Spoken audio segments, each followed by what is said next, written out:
Halo guys, kembali bersama saya Dr. Royman. Kali ini saya akan membahas satu topik yang sangat penting. Akhir-akhir ini sangat marak berita anak-anak berusia rata-rata 12 tahun ke atas cuci darah di Rumah Sakit Cipto Mangunkusumo, Jakarta. Yuk kita simak. Sebenarnya apa sih cuci darah itu? Cuci darah atau hemodialisis adalah prosedur yang dilakukan pada pasien gagal ginjal. Ginjal yang tidak dapat melakukan proses filtrasi seperti seharusnya digantikan perannya oleh mesin.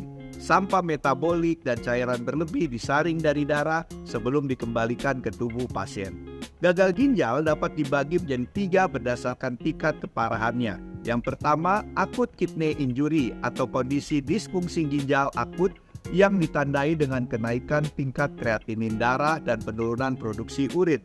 Kedua, chronic kidney disease atau kondisi penurunan fungsi ginjal kronis yang ditandai dengan penurunan kecepatan filtrasi glomerulus atau GFR.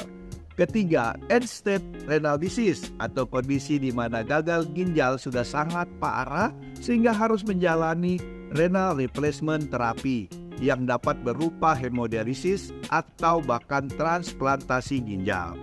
Pada populasi anak-anak, penyebab dari gagal ginjal bisa merupakan penyakit bawaan atau metabolik. Pada anak-anak di bawah usia 5 tahun, penyebab gagal ginjal adalah abnormalitas kongenital dari struktur ginjal dan saluran kemih, seperti hipoplasia renal, displasia atau uropati obstruktif. Pada anak di usia lebih dari 5 tahun, penyebab tersering adalah glomerulonefritis atau radak struktur glomerulus.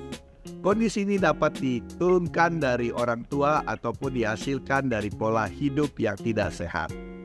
Saat ini, pasien anak yang menjalani cuci darah di RSCM telah memiliki riwayat penyakit gagal ginjal yang sudah lama atau memiliki kelainan bawaan. Nah, seperti yang tadi sudah disebutkan, hemodialisis atau cuci darah merupakan salah satu metode renal replacement therapy. Untuk melakukan hemodialisis perlu dibuat suatu akses pembuluh darah yang dapat dikerjakan dengan prosedur bedah. Akses ini dapat berupa arteriovenous fistula atau simino, arteriovenous graft, dan kateter. Di antara ketiga akses ini, kateter merupakan metode sementara, sedangkan simino dan arteriovenous graft merupakan akses permanen.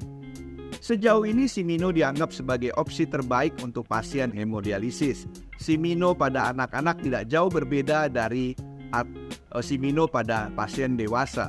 Satu pembuluh darah arteri dan satu pembuluh darah vena di pergelangan tangan atau siku disambungkan. Setelah beberapa waktu, pembuluh darah yang disambungkan ini akan semakin membesar sehingga dapat dimasuki 2 jarum mesin hemodialisa secara bersamaan.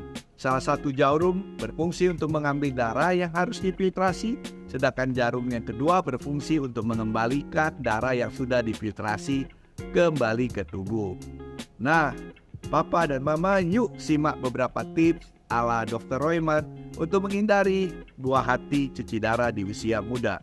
Yang pertama, perbaiki asupan nutrisi anak dan remaja. Hindari konsumsi makanan dan minuman manis yang berlebih. Katanya di Indonesia ini konsumsi gula udah yang paling tinggi di dunia. Hati-hati guys. Ultra processed foods atau makanan olahan dalam kemasan.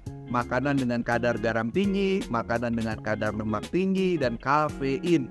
Semuanya ini sudah saya bahas di konten-konten saya di YouTube. Mohon disimak guys. Salah satu diet yang disarankan adalah clean eating. Jadi fokus pada sayur-sayuran dan buah-buahan segar, serat, protein, dan lemak tak jenuh unsaturated fat.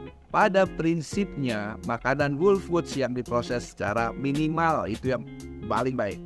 Total kalori harian berlebih juga bisa menyebabkan obesitas yang merupakan faktor risiko utama banyak penyakit termasuk gagal ginjal. Konsumsi air putih yang cukup setiap hari penting.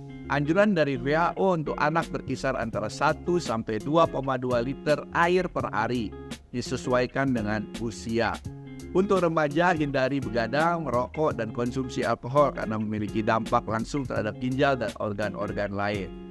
Jangan malas beraktivitas fisik guys. Anjuran WHO pada anak usia 5-17 tahun jumlah aktivitas fisik sedang berat atau aerobik setidaknya 60 menit per hari pada setidaknya 3 hari dalam seminggu. Yang penting juga guys, jangan malas gerak, mager, dan juga kalau pencinta game, hati-hati. Jangan sampai subuh lupa makan, lupa minum, lupa istirahat. Salam sehat, Dr. Royman.